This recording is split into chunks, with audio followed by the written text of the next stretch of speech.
Elden Ring is a colossal open world game filled with varying enemies and all kinds of danger. Almost every single thing you find in the world is trying to kill you. Soldiers, sorcerers, giant crabs and lobsters, skeletons, birds with weapons, and sometimes even the goats you find in the wild. It is a brutal game that shows no mercy to the player, whether you are a beginner or an experienced one, which is why preparation is key when moving forward to the next areas in the game, just like a true RPG. However, the Soulsborne genre is not your typical role playing game. There is no central town hub where you can get tips from the NPCs, nor hundreds of side quests to provide you with lots of XP to make leveling up easy. No, this is Miyazaki's own style of RPG. In the Soulsborne genre, the NPCs are scattered throughout the world. Their quests provide minimal information and, when completed, provide no XP for leveling up. The only way to prepare for the next area is to continually kill all of the enemies in your current one until you get enough runes to level up. Gear hunting is also possible this way, but it will take a lot of time and luck to finish up just one set, and the only way to find a full set of armor is to continually explore new areas. Grinding in the same place is also not ideal, since you will only get the same minimal amount of XP on each enemy you kill. So, how do you actually prepare in order to progress in this game? The best way to prepare is by continually defeating all the enemies in the area and being familiar with each fighting style.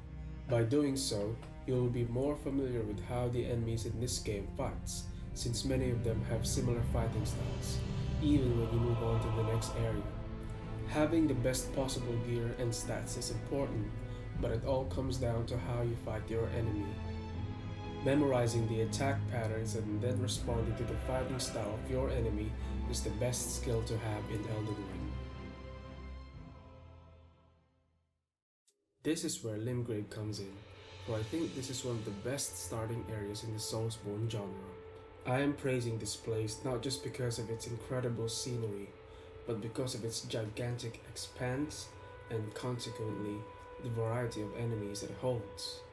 In this area alone, there are already two brutal bosses near the first site of Grace, the Tree Sentinel and the Gilded Dragon, both of which will truly give you that welcome to Elden Ring moment.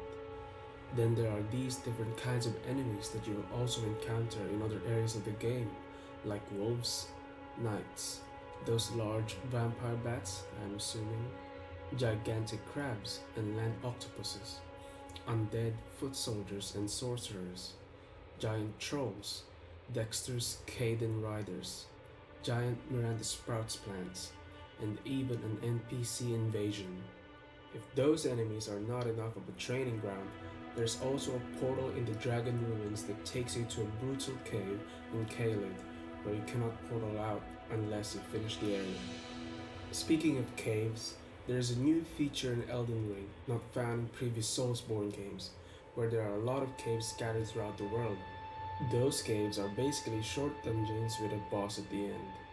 Finally, to add more depth and variety, there's also another boss roaming around Limgrave at night that basically looks like the Nazgul in The Lord of the Rings, the Knight's Cavalry.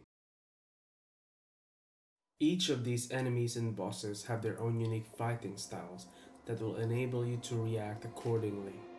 You might be enlightened to use another weapon because your current one is not very effective against a particular enemy. That is what I did with some horseback enemies, like the Knight's Cavalry and the Tree Sentinel. I wielded a halberd and upgraded it, even though I only used swords and axes in my previous Soulsborne games. And that long weapon was perfect for horseback combat. I really grew fond with it and made it my main weapon when I finally got the Tree Sentinel's halberd.